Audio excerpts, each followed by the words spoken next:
Halo, 大家好. Jina lako nani? Unaitwa nani? Haya ni maswali mawili ambayo yanalenga kujua jina lako ni nani.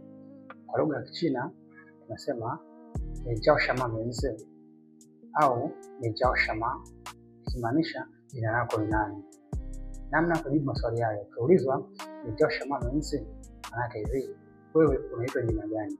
Au wewe jina lako ni nani? Kwa utamjibu wa jiao mtu fulani. Kwa utasema mimi naitwa mtu fulani. Wa jiao John, mimi naitwa John. Wa jiao Jackie, mimi naitwa Jackie. Kwa hiyo mtu alikuuliza ni jiao shama menzi, sasa amesema unaitwa jina gani au jina lako ni nani. Kwa hiyo anaweza akakuuliza kwa kusema ni jiao shama menzi, au akakuuliza ni jiao shama, yote yanamaanisha jina lako ni nani. Kwa kujibu unasema tu wa jiao, naweka jina lako pale. Wa jiao Amos, wa jiao Aisha. Sasa mjifunze. Zaijian.